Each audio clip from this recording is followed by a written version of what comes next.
Baik, bismillahirrahmanirrahim. Assalamualaikum warahmatullahi wabarakatuh. Halo Bapak Ibu semua dimanapun berada. Kembali lagi dengan saya Fajar Fitria di channelnya Ujang Guru.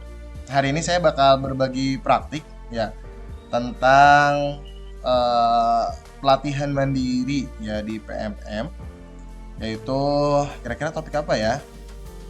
Nah, kita cari yang belum saya sempat eh, bagi ke Bapak Ibu sekalian, yaitu ini nih yang saya menarik di kelas. Ini topik iklim sekolah aman mencegah intoleransi gitu ya. Jadi alhamdulillah saya sudah lulus validasi topik ini gitu ya. Nah, ini aksi nyata saya alhamdulillah sudah lulus validasi dan memperoleh sertifikat pelatihan gitu ya. Nah, sebelum Bapak Ibu mengerjakan aksi nyata seperti biasa ya Bapak Ibu, silahkan untuk mempelajari modul-modulnya terlebih dahulu. Ya, di sini ada 5 modul yang harus Bapak Ibu kerjakan berikut eh, post testnya ya, karena kalau Bapak Ibu belum bisa menyelesaikan post test, Bapak Ibu belum bisa masuk ke aksi nyata seperti itu. Nah, kita lanjut aja ya berbagi praktik baiknya. Sebentar, saya coba ubah dulu ke apa ya? Ini kali. Bukan. Ke ke aksi nyatanya. Sebentar. Coba kita lihat sudah ya. Nah, ini aksi nyata saya tentang topik sekolah aman ya, mencegah intoleransi.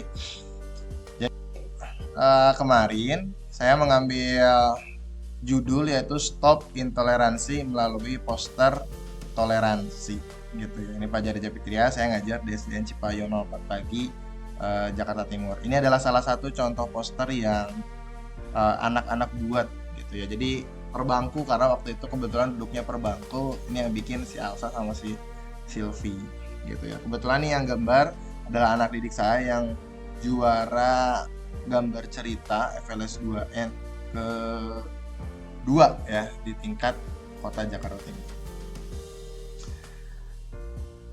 Sebentar, coba saya cek dulu. Kayak udah ya. Kayaknya kurang pas deh, terpotong. Segini kali ya. Oke, kita lanjut. Nah, isi yang ada di aksi nyata ini ya, ada tiga dosa besar yang ada di sekolah. Ya, Bapak Ibu pasti mengetahuinya. Yang pertama itu ada kekerasan seksual, yang kedua ada perundungan, yang ketiga ada intoleransi. Apa itu kekerasan seksual? Ya, tindakan pelecehan seksual terhadap seseorang gitu ya. Bisa laki-laki ke laki-laki, bisa laki-laki ke perempuan, atau perempuan ke perempuan, atau perempuan ke laki-laki. Itu bisa aja, bisa dewasa ke yang muda, bisa muda ke dewasa, bisa dewasa dengan dewasa, bisa muda dengan muda, atau dengan orang tua. Itu bisa saja terjadi kekerasan seksual gitu ya. Kemudian ada perundungan. Ya, perundungan ini bahasa kerennya, bahasa bekennya sekarang itu adalah bullying. Skala bentuk penindasan dan kekerasan gitu. Misal mengucilkan ya, menjauhi seorang, menganggap seseorang itu beda daripada kita, atau membuat seseorang itu merasa terluka, membuat seseorang merasa bersalah. Itu adalah salah satu bagian dari bullying. Nah, terakhir itu ada intoleransi. Nah, ini yang akan kita bahas.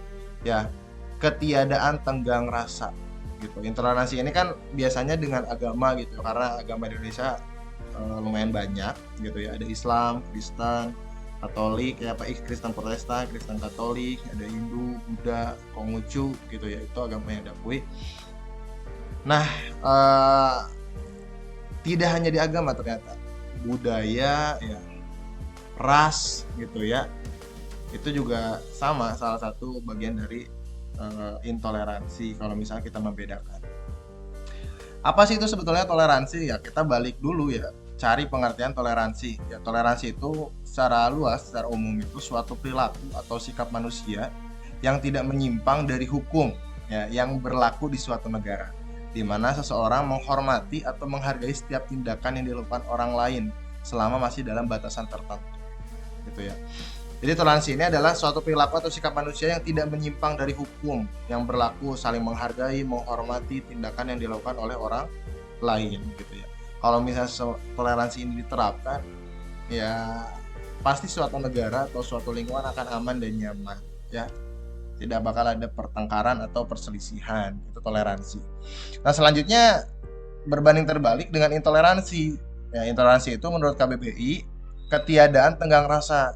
Istilah ini tentu memiliki makna yang berbanding terbalik dengan toleransi. Ya, artinya tidak menghargai, ya, tidak menghormati. Ya, biasanya ada slogan Anda segan, Anda sopan, kami pun segan, gitu ya. Itu yang harus dibudayakan, apalagi di Indonesia ya, negara yang kaya, yang tinggi dengan sopan santunnya, dikenal dengan sopan santunnya. Negara kita itu kan maju karena sopan santun, seperti itu. Nah, ini selanjutnya saya memberikan iklim kelas yang toleran.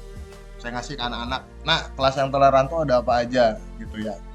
Ada apresiasi setiap individu, ada banyak mendengarkan, ya, mencegah diskriminasi, dorong kolaborasi, ini ya, empati gitu ya, saling membantu, kemudian fasilitas kebutuhan. Kebetulan sekolah saya itu sekolah inklusi, dan di kelas ada inklusi. Tidak menghakimi gitu ya, hormati yang berbeda gitu. Intoleransi dihindari, jangan mengabaikan gitu ya. Jadi kalau misalnya ada orang yang ada teman yang nanya, jawab gitu, jangan ini mah kacang mahal ya gitu kan kalau anak-anak. Kemudian komunikasi yang sehat gitu ya, lihat beberapa perspektif ya, manajemen konflik ya, netral, open minded ya, kemudian pertemanan yang sehat, tidak geng-gengan gitu ya. Question are welcome atau bertanya tanpa beban. Di kelas itu anak-anak bisa bertanya bebas gitu ya, artinya tetap ada batasannya tapi tidak ada rasa takut gitu ya. Mana regulasi diri ya, semua dilibatkan gitu ya. Kalau misalnya mau ada pentas tema atau puncak tema, semua dilibatkan, semua ada perannya. Ada tawarkan bantuan, utamakan kesetaraan, visualisasikan kebaikan, wadah berdialog ya, ekstra hati-hati saat bicara, yakin dihargai, zona belajar dari orang lain. Itu yang ada di iklim kelas yang toleran ini, sampai dari A sampai Z ya. Oke, kita lanjut bentuk toleransi. Sikap toleransi yang dapat diwujudkan dalam bentuk-bentuk sebagai berikut. Yang satu, memberikan kebebasan atau kemerdekaan Indonesia. Selanjutnya, mengakui hak setiap orang katanya. Kemudian saling mengerti. Ini adalah salah satu sikap toleransi. Ya, apa saja kunci merespon intoleransi? Ya, tadi sebetulnya A sampai Z itu udah ada ya gitu ya. Tapi ini saya pertegas lagi. Ada memberikan pertolongan, melaporkan kepada orang tua atau wali peserta didik ya. Kemudian melakukan identifikasi fakta, berkoordinasi ya, menjamin hak peserta didik dan melaporkan kalau misalnya ada kegiatan yang intoleransi. Nah, kenapa saya bisa lulus validasi? Jadi saya membuat rencana pembelajaran, yaitu membuat poster tentang intoleransi. Sebetulnya banyak ya topik yang bisa Bapak Ibu pilih. Kebetulan saya judulnya membuat poster tentang toleransi. Nah, tujuan pembelajarannya ini, siswa dapat memahami konsep dasar tentang intoleransi. Siswa dapat mengidentifikasi contoh-contoh intoleransi dalam kehidupan sehari-hari. Kemudian siswa dapat mengekspresikan pemahaman mereka tentang intoleransi melalui media poster. Ya, siswa dapat bekerjasama dalam kelompok untuk menghasilkan karya kreatif. Ya, saya tidak berkelompok, saya kelompoknya kelompok kecil ya, berdua dengan teman sebangku. Ini langkah kegiatannya itu, saya ada 15 menit ya, ini pendahuluan. Ya, saya membuka pembelajaran dulu dengan salam biasa, dengan doa bersama. Kemudian guru memberikan persepsi tentang pentingnya toleransi dan akibat dari intoleransi. Ya, kemudian guru menjelaskan tujuan pembelajaran pada hari itu. Nah, ini penyampaian materi. Jadi waktu itu saya menjelaskan dulu konsep intoleransi yang tadi ya saya berikan, menggunakan cerita ya, bisa juga dengan contoh nyata gitu ya, sambil cerita zaman dulu ibu atau zaman dulu bapak seperti apa. Kemudian guru menampilkan gambar atau video singkat yang menggambarkan tindakan intoleransi. Ya, banyak tuh video-video yang ada di YouTube gitu ya. Kemudian guru berdiskusi dengan siswa mengenai apa yang mereka lihat dan apa yang mereka pahami dari gambar atau video tersebut, ya guru mencatat pendapat dan pemahaman siswa di papan tulis. Apalagi sekolah saya sekolah inklusi gitu, makanya intoleransi bisa saja dan sangat rentan terjadi di sekolah saya. Kayak ini kegiatan intinya, jadi saya membagi siswa menjadi beberapa kelompok. Ya ini sebetulnya saya tidak buat 3 atau 4 siswa, saya buat satu bangku ya, karena waktu itu nggak sempat. Anak-anak udah per bangku aja gitu ya, membuat posternya biar banyak juga gitu ya. Kemudian guru ngasih tugas ke setiap kelompok untuk membuat poster tentang intoleransi. Ya poster ini harus mencakup definisi intoleransi, ya contoh-contoh tindakan intoleransi, cara menghindari mengatasi intoleransi, boleh itu, atau guru memberikan bahan-bahan yang dibutuhkan seperti kertas karton, spidol, ya pensil warna. Ya saya ini membebankan ke anak untuk membawa dari rumah. Kemudian siswa mulai bekerja dalam kelompok mereka masing-masing. Nah di akhir saya dan siswa bersama-sama menyimpulkan pelajaran hari ini. Ya, jadi gimana nak intoleransi itu? Kira-kira bagus gak? Kira-kira kalian pernah gak melakukan intoleransi di kelas atau di lingkungan masyarakat atau di lingkungan sekolah? Ada yang jawab iya, ada yang jawab tidak pak, gitu ya. Itu anak-anak bercurah pendapat di akhir ini. Ya, kemudian guru mengingatkan pentingnya sikap toleransi dalam kehidupan sehari-hari. Setelah itu, jadi ternyata kita perlu loh toleransi agar hidup ini nyaman dan aman. Ya, kemudian guru memberikan tugas rumah untuk menuliskan suatu tindakan toleransi yang akan mereka lakukan di rumah atau di lingkungan sekitar. Ini saya tugaskan ya kepada anak-anak untuk dibahas di pertemuan berikutnya. Terakhir guru menutup pelajaran dengan doa bersama.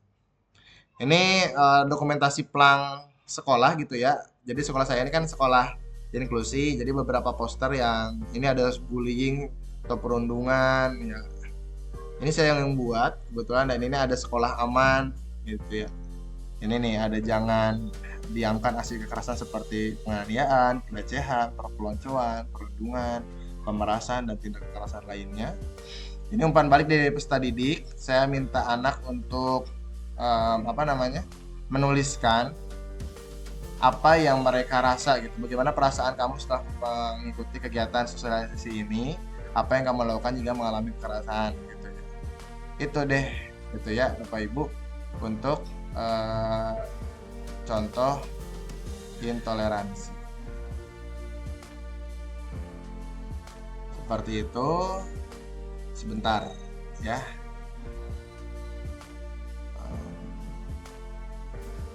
Nah ini sebenarnya saya biasanya ada contohnya gitu ya. Kebetulan di situ terlewat sebentar. Nah ini maaf ya, tadi kelewat gitu ya. Dokumentasi membuat poster ini tadi nggak ada. Ini anak-anak lagi membuat poster nih. Ini Silpi yang gambar poster ini. Ya, ini poster dari setiap anak gitu ya. Ada yang tentang kebersamaan, ada yang tentang perbedaan, ada yang tentang agama, ada yang tentang budaya, ada agama juga, ada adat, ada budaya, macam-macam. Ini yang tadi saya jelasin, ya itu aja. Nah, Bapak Ibu, ya apa yang menjadi penyebab ketika aksi nyata kita itu tidak lulus atau ada tulisan perbaikan katanya? Biasanya itu nggak ada umpan balik dari peserta didik gitu ya. Kemudian tidak ada dokumentasi gitu. Selanjutnya plagiarism. Ya, bisa aja konten Bapak Ibu ini plagiat meskipun nanti saya kasihkan link template-nya. Ya, solusinya Bapak Ibu nanti membuat salinan baru dan mengkreasikan dengan ide yang dimiliki Bapak Ibu. Kalaupun menggunakan yang saya tidak masalah, tapi silahkan untuk diparafrase mungkin ya, biar tidak terlihat plagiarisme seperti itu. Bapak Ibu, itu saja untuk berbagi praktik baik atau berbagi aksi nyata hari ini yang mudah-mudahan ada manfaatnya. Ya, saya Fajar Reza Fitria di channelnya Ujang Guru. Ya, terima kasih atas perhatiannya. Wassalamualaikum warahmatullahi wabarakatuh. Sampai jumpa di video berikutnya. Dadah.